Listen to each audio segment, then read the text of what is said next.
The moment Tabitha Langford's boot touched the riverbank, she knew she had made a terrible mistake. She had been crossing the Rio Grande on horseback that scorching July afternoon in 1878, following what she thought was a solid path her uncle had described in his letters from San Pedro, California. But the earth beneath her gave way with a sickening lurch that sent ice through her veins despite the blistering Texas heat. Her mare screamed and thrashed backward to solid ground, but Tabitha went forward, her body plunging knee-deep into what looked like innocent wet sand but gripped her legs like the hands of the dead. The quicksand sucked at her with hungry determination, and she clawed at the crumbling edge even as it dissolved beneath her fingers. "Do not move!" The command rang out across the water, sharp and authoritative. Tabitha's head snapped up to see a cowboy on a paint horse thundering down the opposite bank, his rope already spinning above his head in a wide loop that caught the sunlight. He was perhaps 25, broad-shouldered and lean, with dark hair beneath a dusty hat and eyes that locked onto hers with an intensity that made her forget to breathe. "When I throw this rope, grab it with both hands and do not let go." The loop sailed through the air with perfect precision, and Tabitha caught it on instinct, wrapping it around her wrists just as the quicksand pulled her another 6 inches deeper. The cowboy had already secured his end around his saddle horn and was backing his horse up with steady commands, his voice calm despite the urgency of the situation.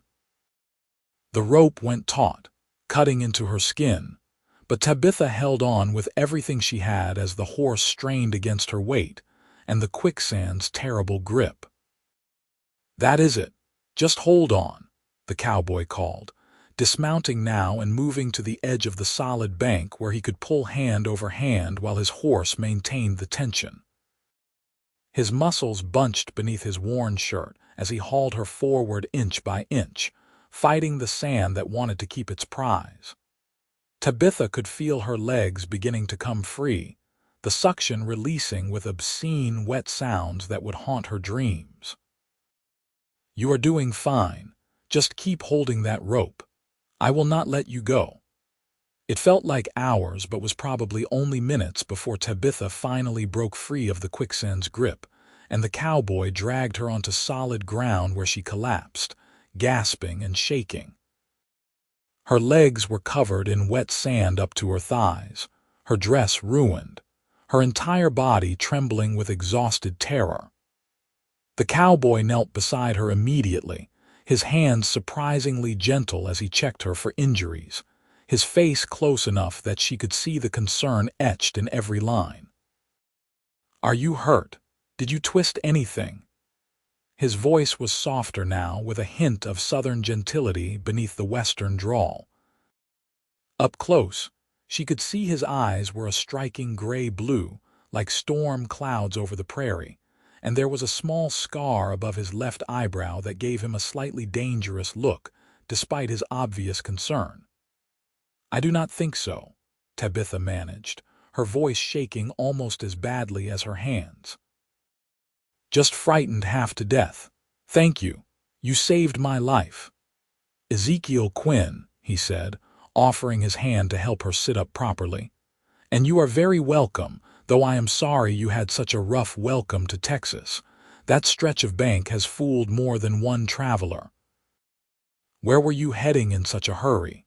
"San Pedro, California," Tabitha said, accepting his help and feeling a strange jolt when their hands connected, something electric that had nothing to do with the terror still coursing through her system.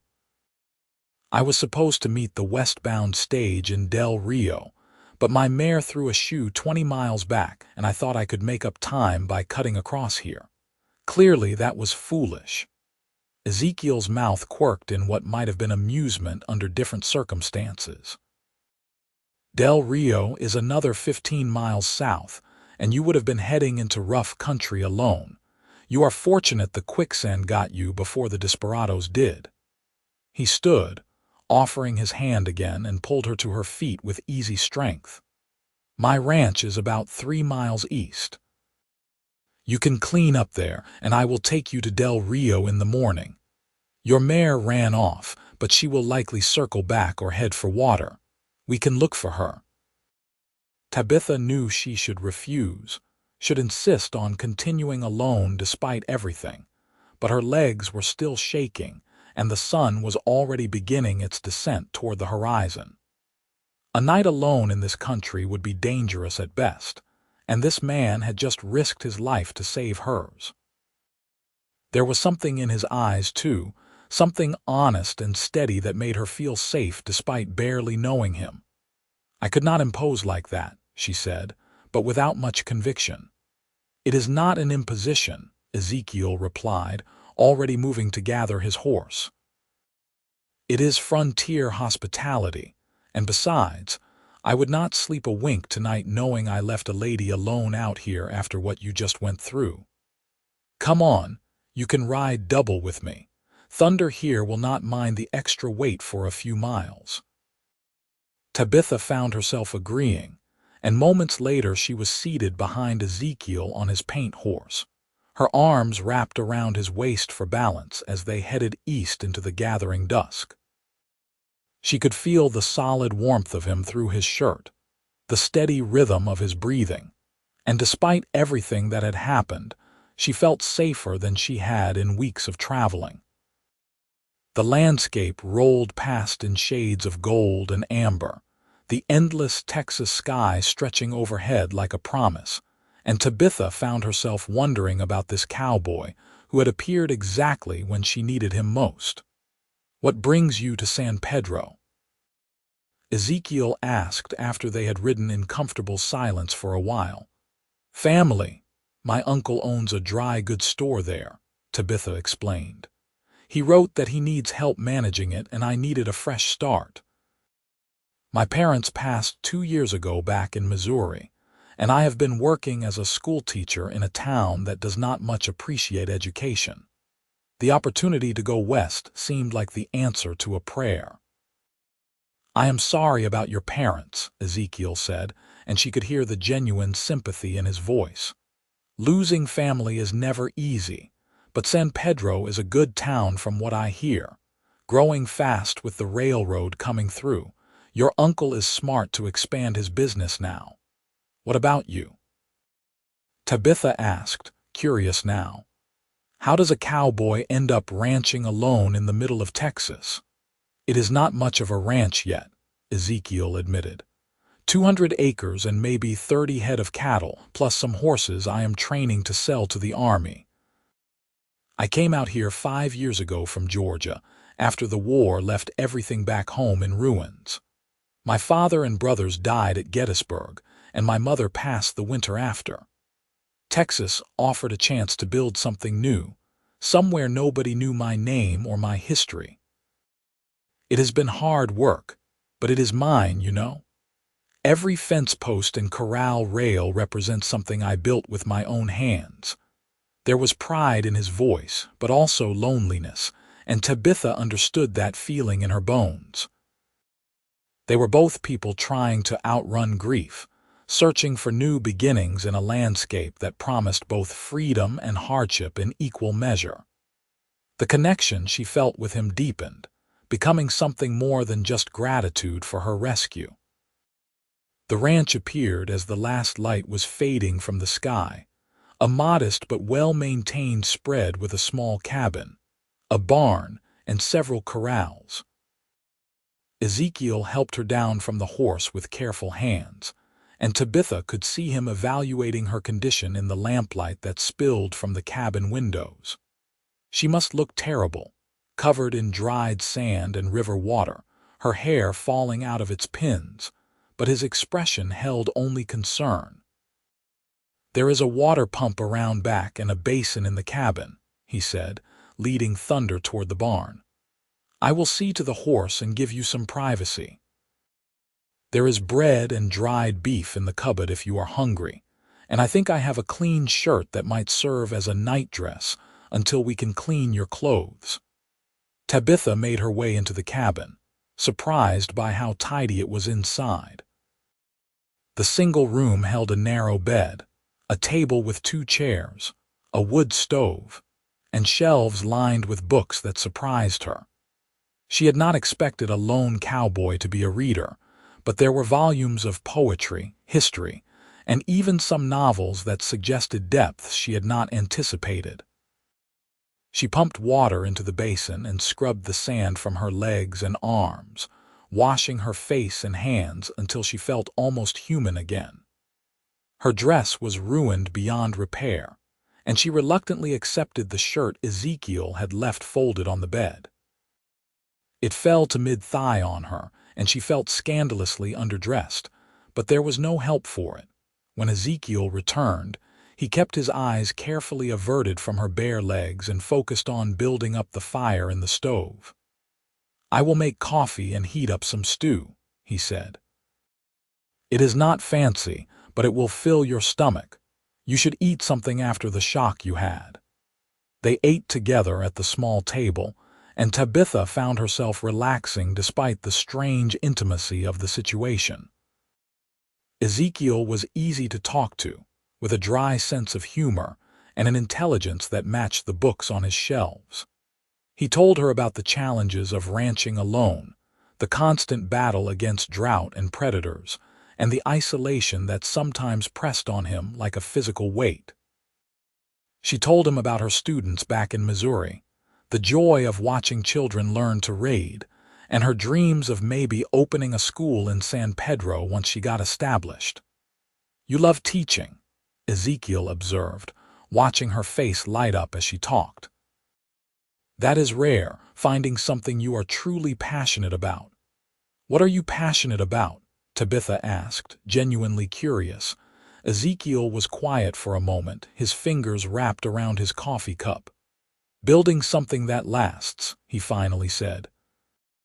"My whole childhood, everything was about the war, about division and destruction.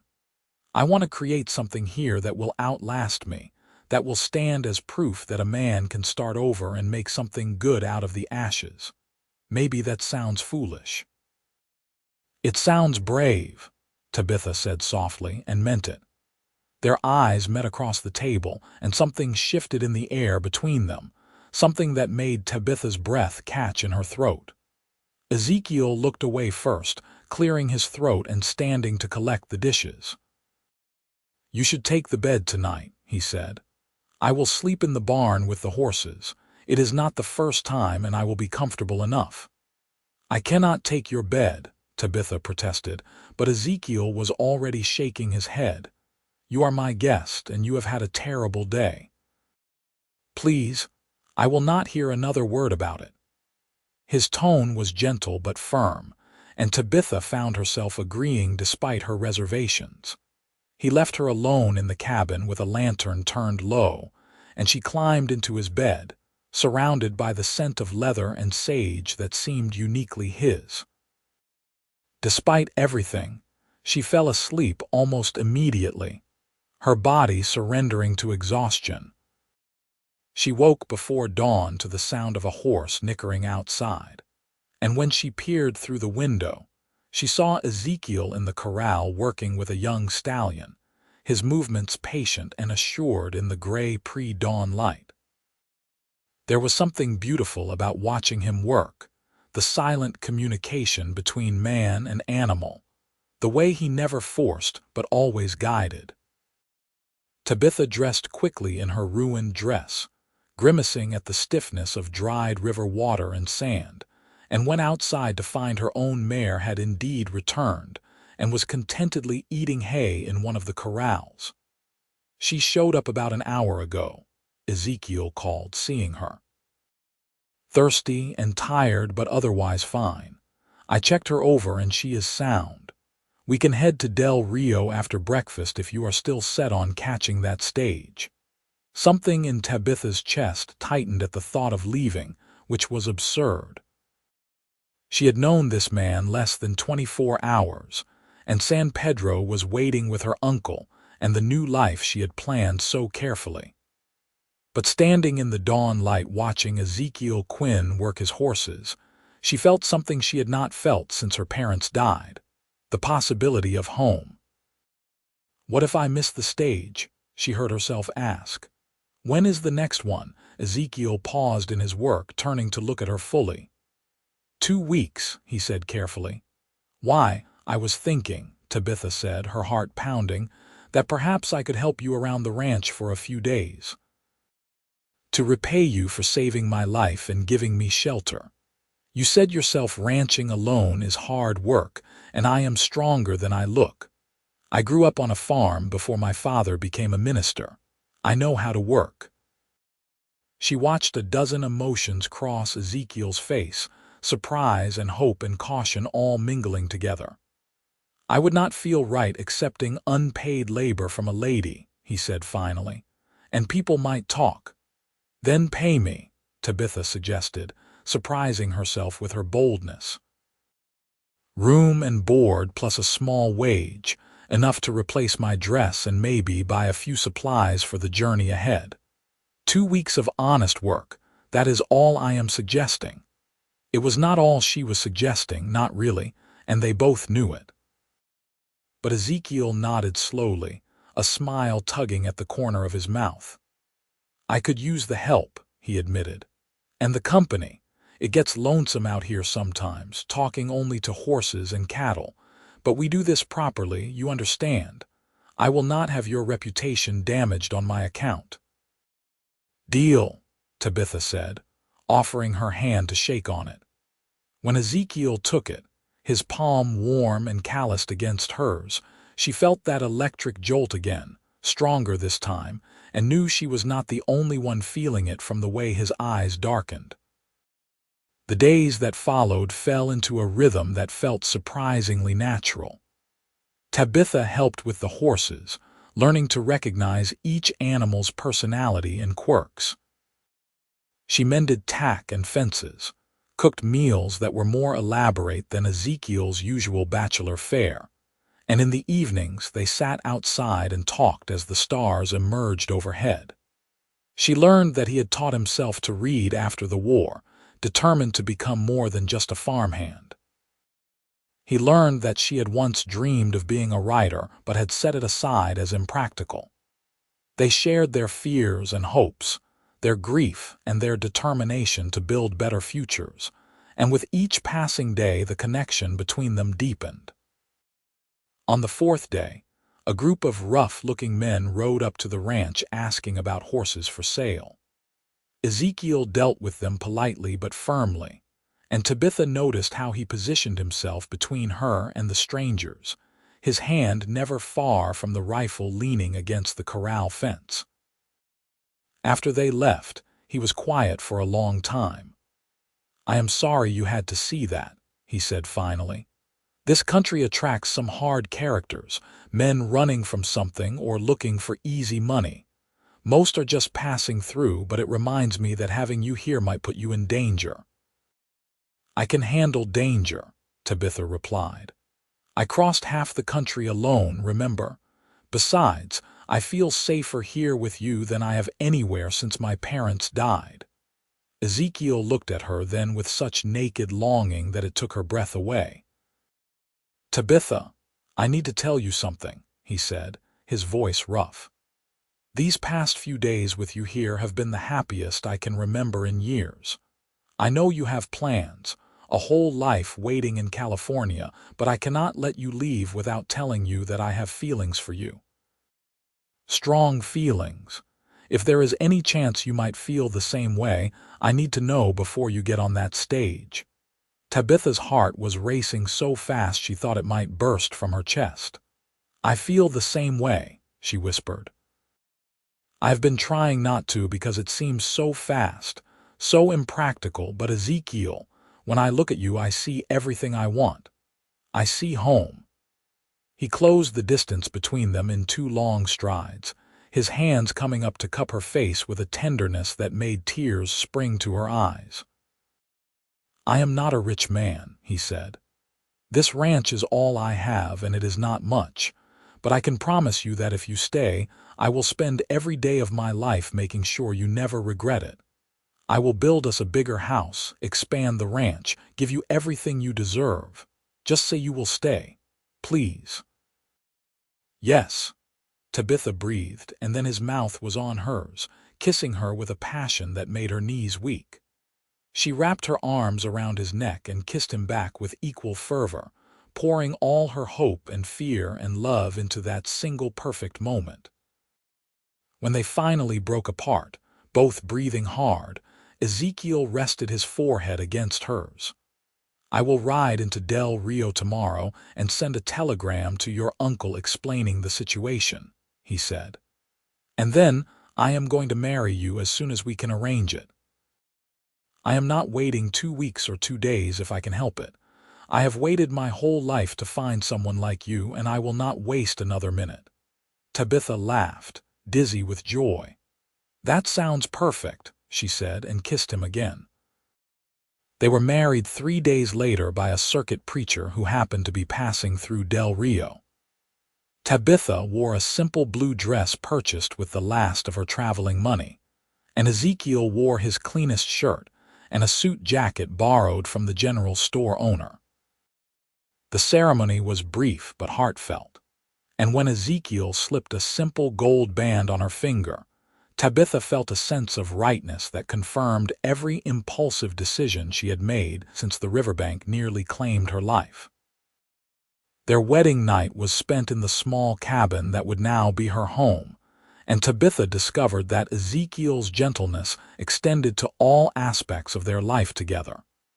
He was patient and tender, making sure she felt safe and cherished as they explored this new dimension of their relationship. Afterward, lying in his arms under the patchwork quilt, Tabitha marveled at how much her life had changed in less than 2 weeks. "You ever regret not going to California?" Ezekiel asked quietly, his fingers tracing lazy patterns on her shoulder. "Not for a single second," Tabitha replied honestly. "I thought I was traveling to a new beginning in San Pedro, but my real beginning was in that quicksand when you threw your rope and pulled me to safety. You saved me in more ways than one, Ezekiel Quinn." "We saved each other," he corrected, kissing the top of her head.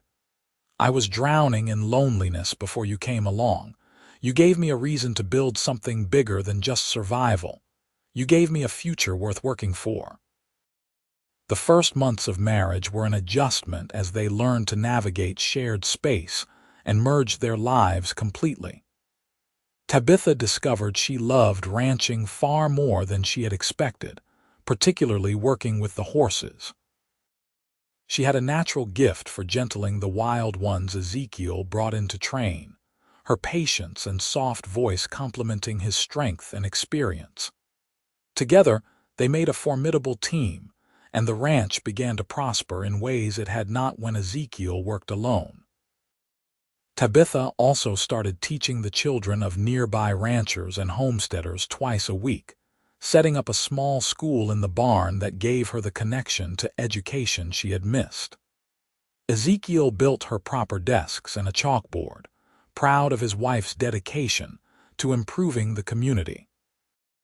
The children adored her, and their parents were grateful for the opportunity to give their youngsters proper schooling without sending them away to distant towns. By the time winter arrived, they had expanded the herd to 50 cattle and were training horses for both the army and local ranchers.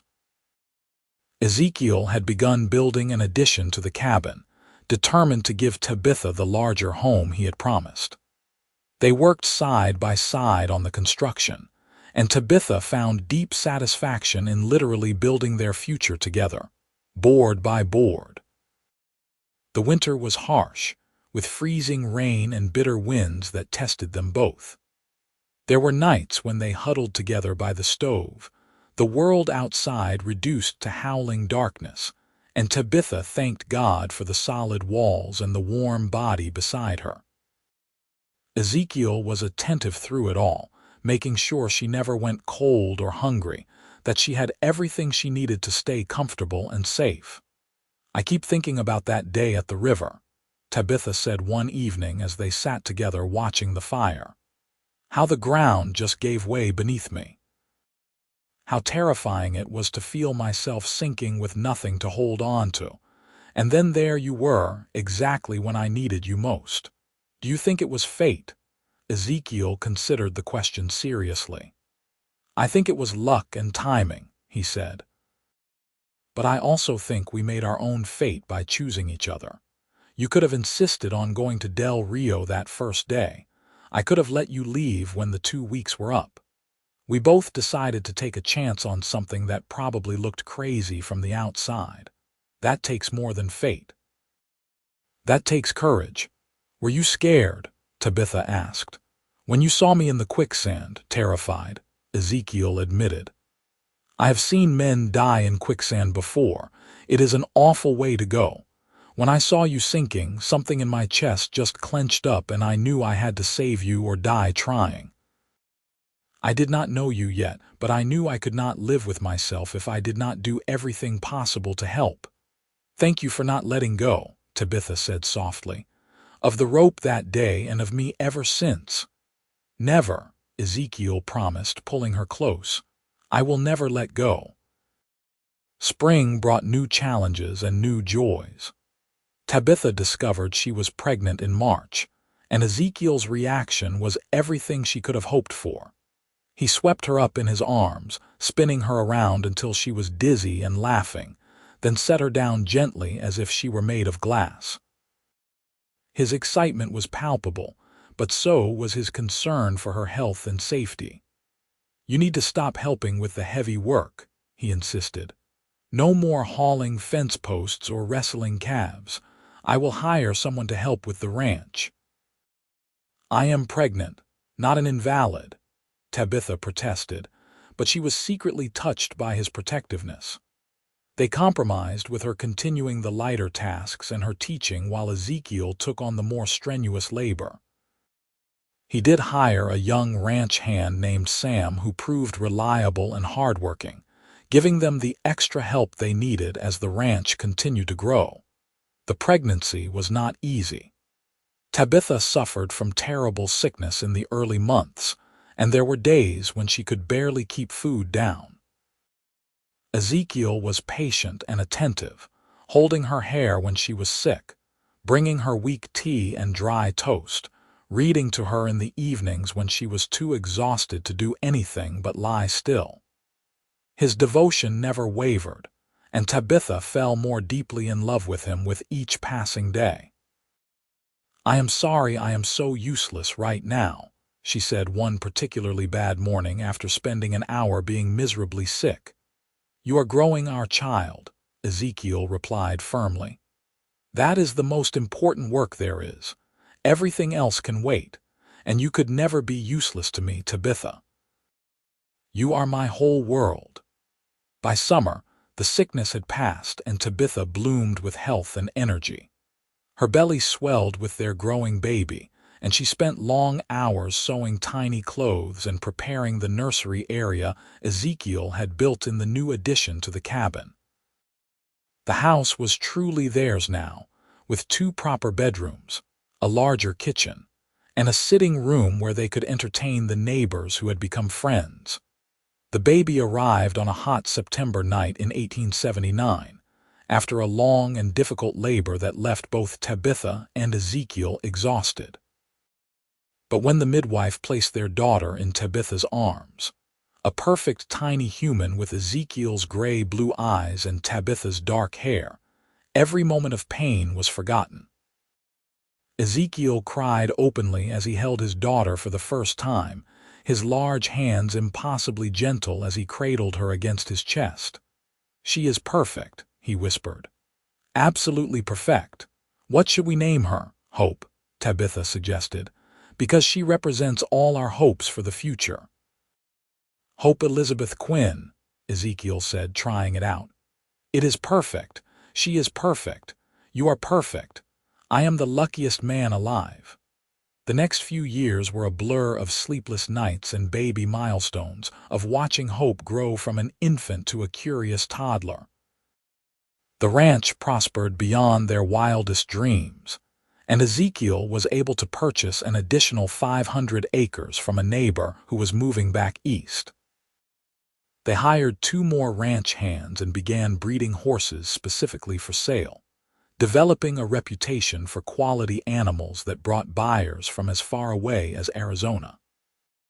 Tabitha continued teaching, with Hope often playing quietly in the corner of the barn schoolhouse while her mother instructed the other children. She was a bright, happy child who seemed to love the ranch life as much as her parents did, fearless around the horses and cattle from an early age. Ezekiel was a devoted father, spending every spare moment with his daughter, teaching her to ride before she was even 3 years old. Their second child, a son they named Thomas Ezekiel, arrived in the spring of 1882. He had Tabitha's dark eyes and his father's serious demeanor, but he smiled easily and brought new joy to their growing family. The cabin had expanded again to accommodate their needs, and Ezekiel joked that at this rate they would soon have a proper ranch house to rival any in Texas. Life was not without its challenges. There were droughts that tested their water supply, harsh winters that claimed some of their cattle, and the constant worry of raising children in such a rough environment. But through it all, Tabitha and Ezekiel faced everything together, their love deepening with each shared challenge and triumph. They had built something real and lasting, exactly as Ezekiel had dreamed, a home that would outlast them and provide for future generations. On their 5th wedding anniversary, Ezekiel surprised Tabitha with a trip to Del Rio for a proper celebration.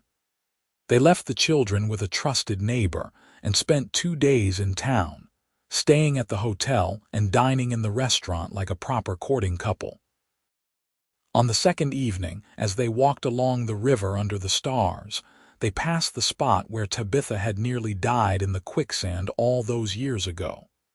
"It looks so innocent from here," Tabitha observed, studying the peaceful riverbank. "You would never know how dangerous it is." "I come here sometimes," Ezekiel admitted.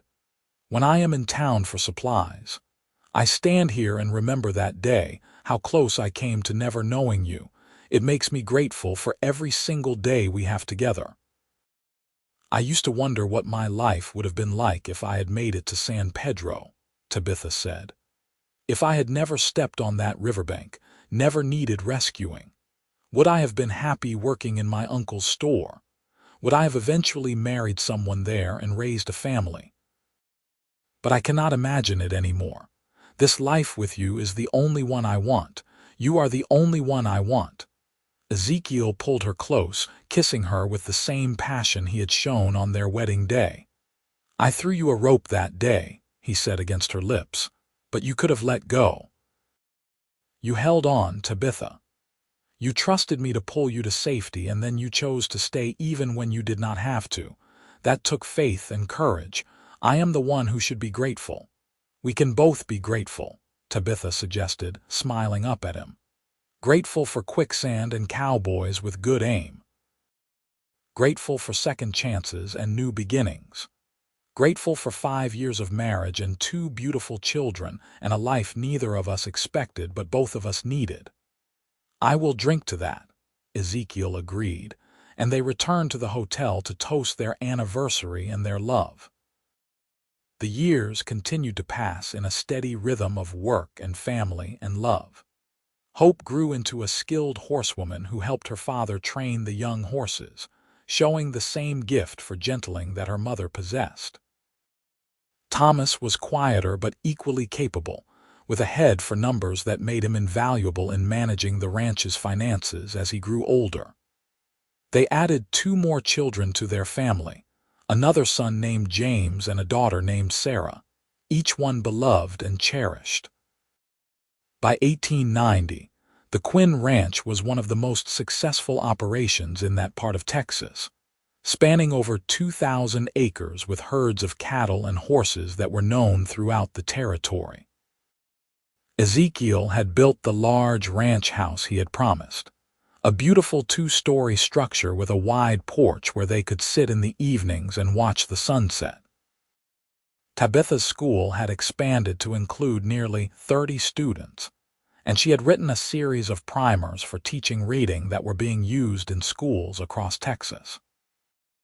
They had built something lasting and good, exactly as Ezekiel had dreamed that first night when he shared his hopes with a stranger who would become his wife.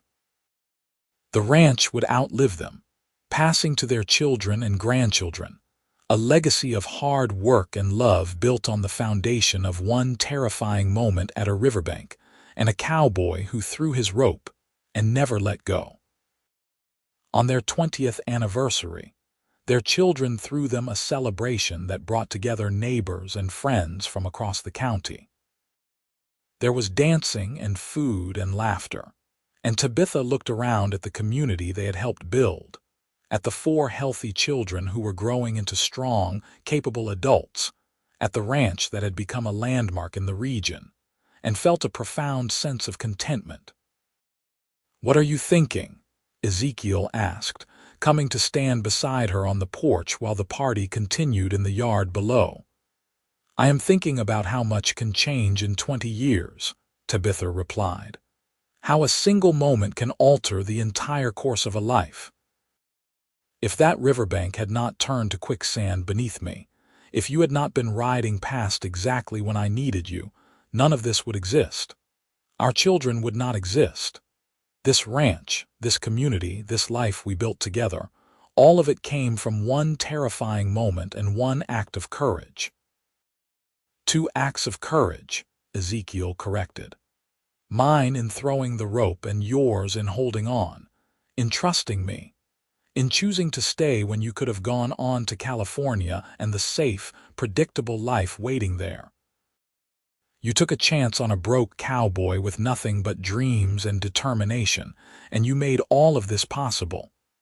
"We made it possible," Tabitha insisted. "Together. That is what I love most about our story, Ezekiel. Neither of us could have done this alone. We needed each other, and we were brave enough to admit it." Ezekiel wrapped his arms around her, and they stood together watching their children and friends celebrate below. Hope was dancing with a young rancher who had been courting her for months, and Ezekiel sighed. "She is going to get married soon," he said. "Leave us for her own life." "That is what children do," Tabitha replied. "They grow up and build their own futures. We gave her the foundation the same way you gave me a rope when I was sinking.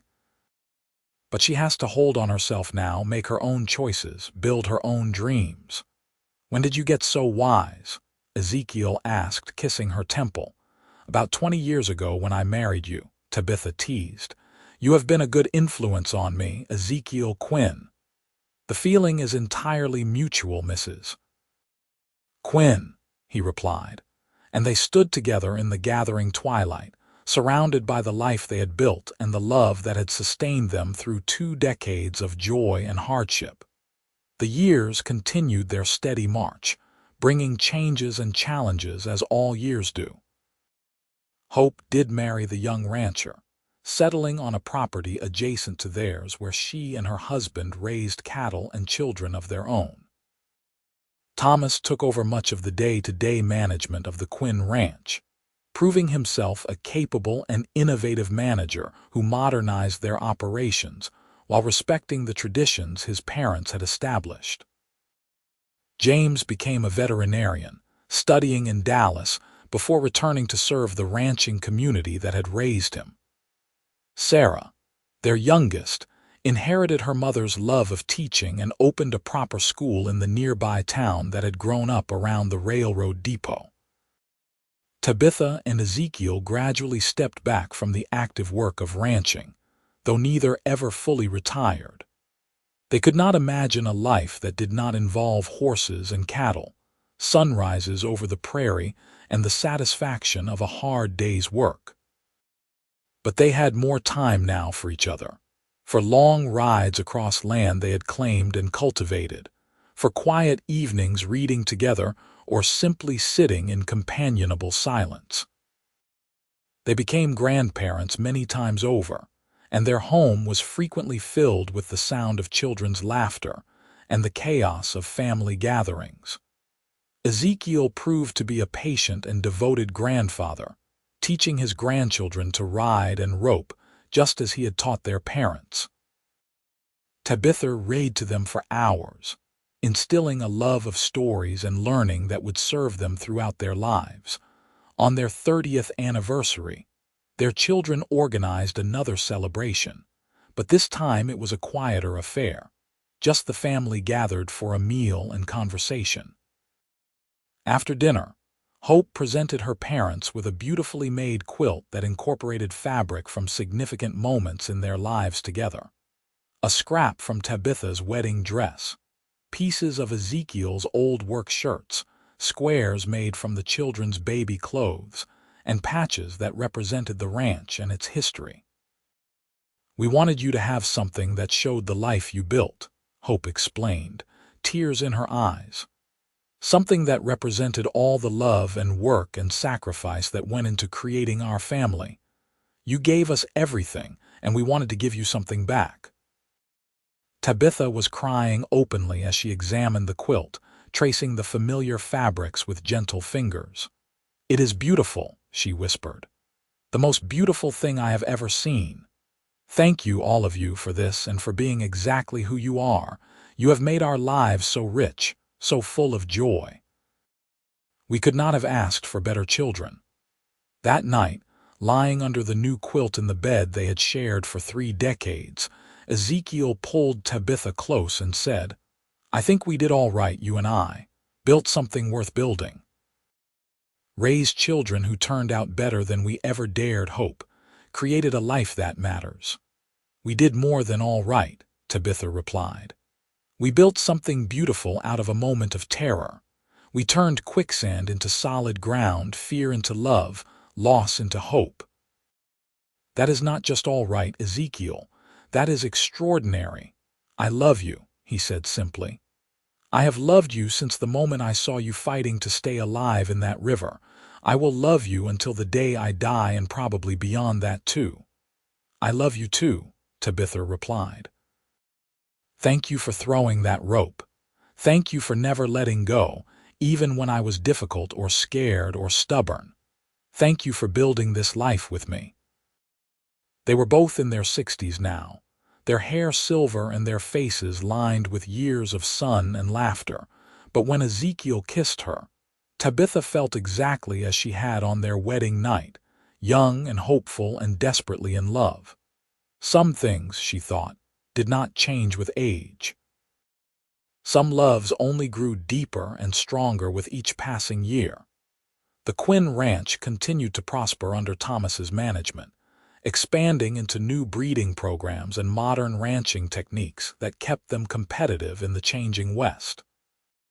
But the heart of the ranch remained the same: hard work, integrity, and the belief that a man's worth was measured not by what he owned, but by what he built and who he helped along the way. These were the values Ezekiel and Tabitha had lived by, and they had passed them to their children and grandchildren, creating a legacy that would endure for generations. In the summer of 1900, the family gathered to celebrate both the new century and Ezekiel and Tabitha's 35th wedding anniversary. It was a massive celebration, with relatives coming from across Texas and even a few from California, including Tabitha's cousin, who had taken over the uncle's store in San Pedro after his death. The ranch was filled with laughter and music, children running through the pastures, while adults reminisced about old times and made plans for the future. Tabitha's cousin pulled her aside at one point and said, "Uncle always wondered what happened to you, why you never arrived in San Pedro all those years ago. When your telegram came explaining you had gotten married, he was worried you had made a terrible mistake, given up your dreams for some cowboy you barely knew. But I can see now he was wrong. You found exactly what you were meant to find. This life, this family, this love, it is all so clearly right. It was right from the moment Ezekiel threw me that rope, Tabitha agreed. I just did not know it yet. Sometimes the best things in life are the ones we never planned for, the detours that turn out to be the real destination all along. As the celebration wound down and the last guests departed, Tabitha and Ezekiel found themselves alone on the porch, watching the stars emerge in the vast Texas sky. It was the same sky they had watched together for 35 years, and yet it never got old, never lost its wonder. "Are you happy?" Ezekiel asked, taking her hand. "Blissfully," Tabitha replied without hesitation. "I have lived a life beyond my wildest dreams, loved and been loved in return, built something lasting and good. What more could anyone ask for?" "Nothing," Ezekiel agreed. "Absolutely nothing. You gave me everything I needed, Tabitha. A home, a family, a purpose. You turned a lonely cowboy into the richest man in Texas." "Not in money," Tabitha teased gently. "In all the ways that matter," Ezekiel corrected. "In love and family and legacy. In knowing that when I am gone, something of me will remain in this land, in our children and grandchildren, in the values we taught and the example we set. That is wealth that cannot be measured or taken away." They sat in comfortable silence for a while, their hands clasped together, their hearts beating in the same steady rhythm they had maintained for over 3 decades. The ranch settled around them for the night, horses nickering softly in the corrals, cattle lowing in the distant pastures, the sounds of home and safety and love. "Tell me again about the day we met," Tabitha requested, even though she knew the story by heart. It had become their tradition over the years, retelling the story of how they found each other, reminding themselves of the miracle that had brought them together. "I was checking the fence line along the Rio Grande," Ezekiel began, his voice warm with memory. "It was a hot July afternoon, and I was thinking about heading back to the ranch when I heard a hoarse scream. I rode to the riverbank and saw the most beautiful woman I had ever seen sinking into quicksand, fighting for her life with everything she had. My heart stopped for a moment, and then instinct took over. I grabbed my rope and spun it over my head, praying I would not miss because I knew there would not be time for a second throw." "And you did not miss," Tabitha continued. "The rope landed perfectly, and when I grabbed it, I knew I was going to be all right. I knew you would not let me sink. There was something in your eyes, even from across that distance, something that told me I could trust you with my life. You held on so tight," Ezekiel remembered. "Even though it must have hurt, even though you must have been terrified, you never let go of that rope.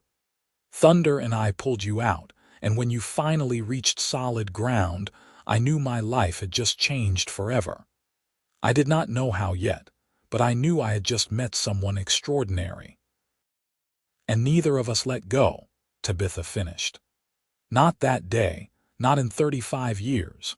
We held on through droughts and hard winters, through the fear of childbirth and the worry of raising children in rough country, through everything life threw at us. We held on to each other and to the love we found in the most unlikely circumstances. The best love stories are the unlikely ones," Ezekiel said. "The ones where people take chances and make leaps of faith. I am grateful every day that you were brave enough to take that chance with me." "I am grateful you were riding past the river that day," Tabitha replied. "Grateful for quicksand and cowboys with good aim and ropes that never break. Grateful for 35 years of marriage and 4 children and more grandchildren than I can count without making a list. Grateful for this ranch and this life, and most of all for you, Ezekiel Quinn. You are the greatest gift I have ever received." They sat together until the stars were bright overhead, and the night had grown cool. Two people who had built a lifetime of love on the foundation of one terrifying moment and one act of courage. The riverbank had turned to quicksand beneath her, but the cowboy had thrown his rope and never let go. And from that single moment of connection had grown a love story that would echo through generations. A reminder that sometimes the worst moments of our lives can lead to the very best, if we are brave enough to hold on and trust in the promise of tomorrow. Their story became legend in that part of Texas, told and retold at gatherings and celebrations, a reminder of the power of love and courage and the determination to build something good from the ashes of fear. Young couples would visit the Quinn Ranch to hear the story firsthand, to see the proof that unlikely love could last and thrive, that two strangers could become soulmates in the span of a heartbeat. And Tabitha and Ezekiel lived out their days surrounded by the life they had built together, their love a constant presence that warmed every corner of their existence, as solid and enduring as the land itself, as eternal as the stars that shone over the Texas prairie night after night after night.